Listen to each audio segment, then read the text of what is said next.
This video is about the Violin Concerto in D major by Ludwig van Beethoven. I will explain the most important things about the work and the composer.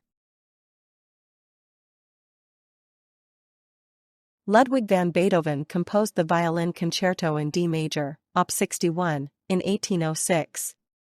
This concerto is one of the most famous works for violin and shows Beethoven's complete mastery in composition.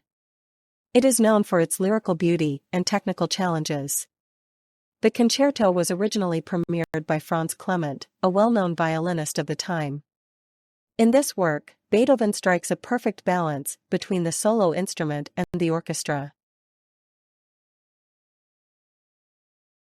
The Violin Concerto in D major consists of 3 movements that together show a wide range of musical expression.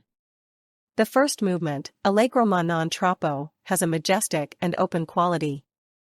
The second movement, Larghetto, is tender and lyrical, almost like a sung lullaby. The third movement, Rondo, Allegro, is lively and playful, bringing the concerto to a cheerful close. Each movement contributes in its own way to the overall structure and feeling of the concerto. The first movement of the Violin Concerto, Allegro ma non troppo, begins with an extended orchestral introduction before the violin enters with its melody. This movement is characterized by long melodic lines that lift the violin above the entire orchestra. The music develops steadily, leading to passionate climaxes. Beethoven uses sonata form in this movement, which allows him to present and develop themes while taking the listener on a musical journey. In the second movement, Larghetto, Beethoven shows his ability to express deep emotions through simple but effective melodies. This movement has a very intimate and personal character, with the violin almost sounding like a singing voice. The orchestral accompaniment is restrained, creating a gentle, dreamy atmosphere. This movement is a break from the energy of the first movement and prepares the listener for the lively last movement.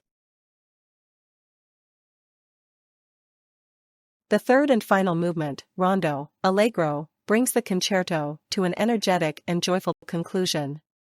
In this movement, Beethoven follows the rondo form, in which the main theme returns between contrasting sections. The violin plays fast and virtuosic passages that require technical skill and musical expressiveness. This movement has a dance-like rhythm and provides a cheerful and triumphant conclusion to the concerto. The Violin Concerto in D major is technically demanding and requires both technical skill and musical sensitivity from the soloist. The violin must display a wide range of techniques in this concerto, from fast runs and leaps to delicate, lyrical passages. The soloist must also be able to work with the orchestra and convey musical ideas clearly and convincingly.